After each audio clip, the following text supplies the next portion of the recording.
बच्चे ने जो टी शर्ट पहना हुआ था उसी टी शर्ट से उसके जो फादर थे उसने उसका गला घोट दिया। जब तक उसकी सांसें नहीं थमी तब तक उसके पिता ने उसको छोड़ा नहीं। और इतना ही नहीं, क्रूरता यहीं ख़त्म नहीं होती, बल्कि उसने अपने ही बच्चे के शरीर के टुकड़े कर कर अलग अलग जगह फेंक दिए और पुलिस को बच्ची के 4 टुकड़े जो हैं बरामद हुए हैं। हमने बचपन से ही पिता का एक रूप देखा है, एक सख्त इंसान जो हमारा बहुत ख्याल रखते हैं, कम बोलते हैं, लेकिन हमारा हर चीज़ का, यानी जब भी हमें लगता है कि हमें किसी चीज़ की ज़रूरत है तो पिता हमेशा हमारे साथ खड़े रहते हैं। हम कभी बीमार होते हैं तो पूरी रात जागते भी हैं।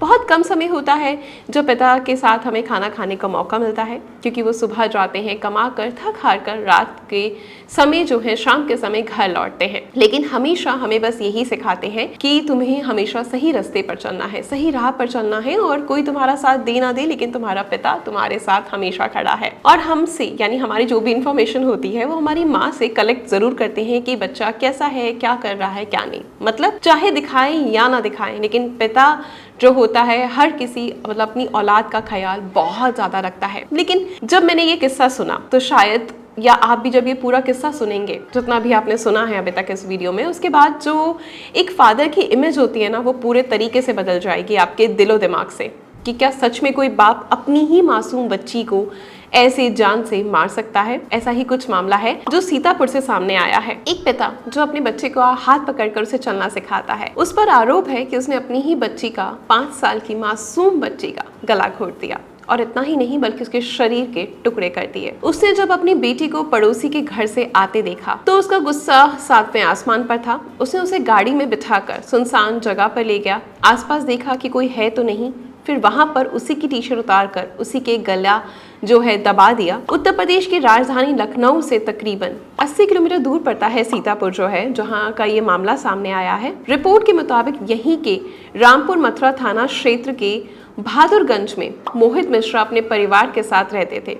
उसके 3 बच्चे हैं। तीनों में सबसे छोटी जो थी तानी थी, उसकी उम्र 5 साल की थी। मोहित के घर के जो बगल है वहीं पर रामू का घर था। दोनों पड़ोसियों में काफी बहुत अच्छी बनती थी, एक दूसरे के लिए आना जाना था, हमेशा खड़े रहना था, हर मुसीबत में साथ देना था।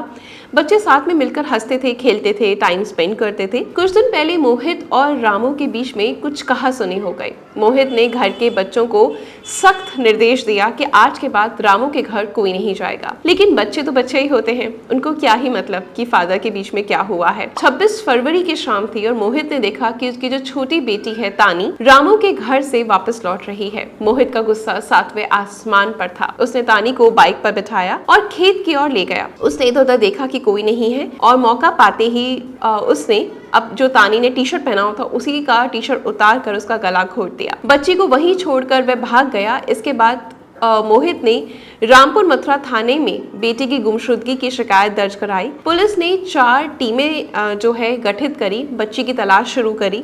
अगले दिन पुलिस को घर से 700 मीटर दूर खेत में तानी का पैर मिलता है और 100 मीटर दूरी पर उसका जो जबड़ा होता है वो मिलता है। तलाश आगे बढ़ती है तो झाड़ियों में बच्ची की जो छाती का ऊपर का हिस्सा होता है वो कुछ दूर पर मिलता है और ऐसे कुछ और दूरी पर जाकर उसका एक पैर मिलता है। मीडिया रिपोर्ट्स के मुताबिक बच्ची के शरीर का एक हिस्सा अभी तक नहीं मिला है। पुलिस अभी भी आरोपी की तलाश कर रही थी।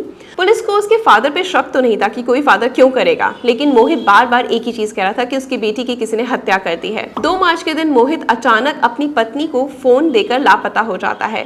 पुलिस ने 100 लोगों से पूछताछ करी, लेकिन अब तक मोहित पर शक नहीं था। लेकिन जब वो लापता था, वापस से नहीं आता, तब जो शक था वो पुख्ता होता चला गया और 3 मार्च को मोहित वापस लौट कर आता है। पुलिस ने उसे हिरासत में लेकर 23 घंटे तक पुलिस जो होती है वो पूछताछ करती है उससे, मोहित से, और आखिरकार वो सब कुछ सच उगल ही देता है कि उसने बच्ची की हत्या कैसे करी और कैसे उसके लाश के टुकड़े करे। वो बताता है कि जो पड़ोस में रहने वाला व्यक्ति है उसके साथ पहले उसके बहुत अच्छे संबंध थे, पारिवारिक संबंध थे और लगातार उनके घर में आना जाना था, बच्चों का खेलना था, इकट्ठे खाना, सुख दुख बांटना था।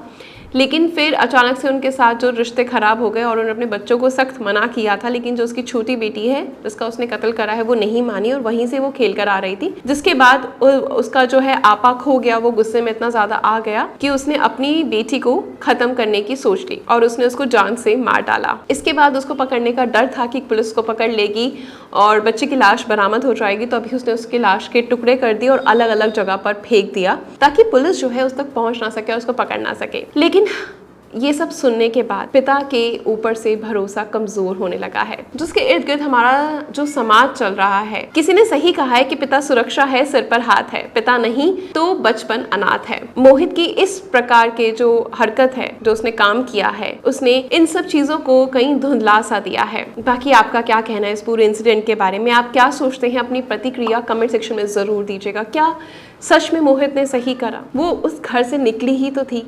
क्या गुस्सा उसका इतना ज़्यादा उस पर हावी हो गया कि इतनी बेरहमी से उसने अपने ही बच्चे का कत्ल कर दिया? क्या उसको पछतावा नहीं? ये सब तो आगे जाके पता चलेगा। जो भी इस केस से रिलेटेड इन्फॉर्मेशन आती रहेगी कि मोहित को क्या सज़ा मिली और क्या थी सारी चीज़ें आगे की, वो हम आपको देते रहेंगे। आप हमारे साथ जुड़े रहें, चैनल को सब्सक्राइब करें, वीडियो को शेयर ज़रूर करिएगा। धन्यवाद।